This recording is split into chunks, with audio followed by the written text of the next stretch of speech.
చెవిరెడ్డి మోహిత్ రెడ్డికి పోలీసులకు 41/1B నోటీసులైతే ఇవ్వడం జరిగింది. పోలీసులు నిన్న బెంగళూరు నుంచి దుబాయ్ వెళ్తూ ఉండగా మోహిత్ రెడ్డిని అరెస్ట్ చేసిన పోలీసులు ఎస్వి యూనివర్సిటీ పిఎస్ కు తీసుకొచ్చారు.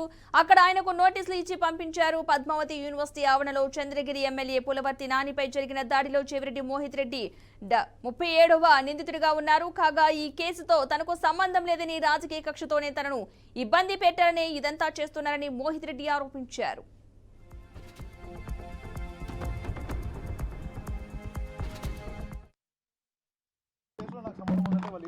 రెడీగా ఉన్నాను. పోదామని చెప్పి నేను చెప్తున్నా.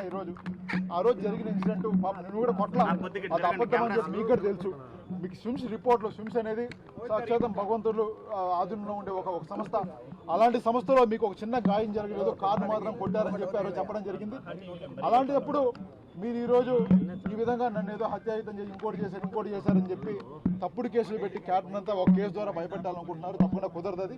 రెండోది, ఇలాంటి కేసుల్లో ఏ మాత్రం సంబంధం ఉన్నా ఏ గుడికైనా వాళ్ళు గుడి చెప్తా ఉంటారు.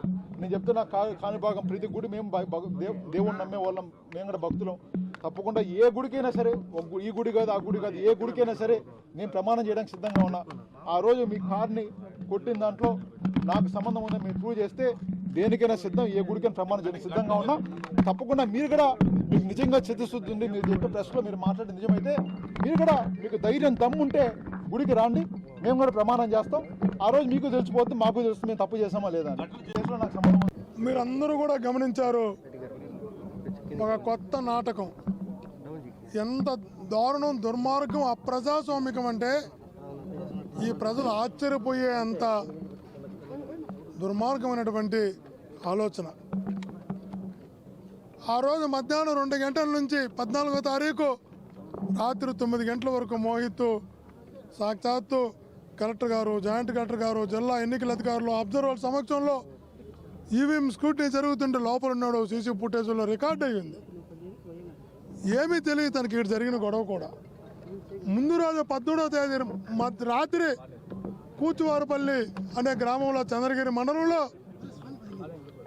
అక్కడ ఉన్నటువంటి తెలుగుదేశం పార్టీ సంబంధించినటువంటి అందరూ కూడా కలిసి వైఎస్ఆర్ కాంగ్రెస్ పార్టీ సంబంధించిన కార్లు 2 తగలబెట్టారు, ఇల్లు తగలబెట్టారు, కట్టేసి చొప్పులతో కొట్టారు, మనుషుల మీద పాసు పోసారు, మూత్రం పోసారు, దుర్మార్గంగా చేశారు.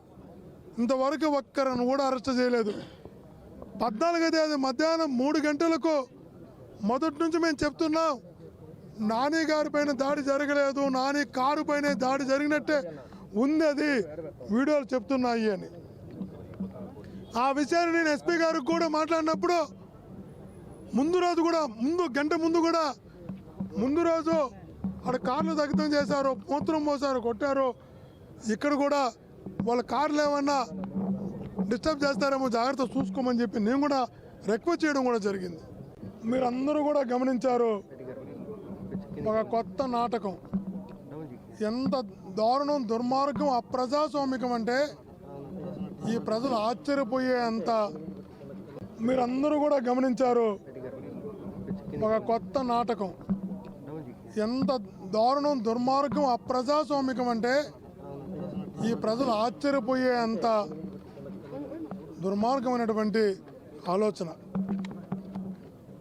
ఆ రోజు మధ్యాహ్నం 2 గంటల నుంచి 14వ తారీఖు రాత్రి 9 గంటల వరకు మోహిత్ సాక్షాత్తు కలెక్టర్ గారు, జాయింట్ కలెక్టర్ గారు, జిల్లా ఎన్నికల అధికారులు, అబ్జర్వర్ల సమక్షంలో ఈవీఎం స్క్రూటినీ జరుగుతుంటే లోపల ఉన్నాడు. సీసీ ఫుటేజ్లో రికార్డ్ అయ్యింది. ఏమీ తెలియదు తనకి ఇక్కడ జరిగిన గొడవ కూడా. ముందు రోజు 18వ తేదీ రాత్రి కూచువారపల్లి అనే గ్రామంలో చంద్రగిరి మండలంలో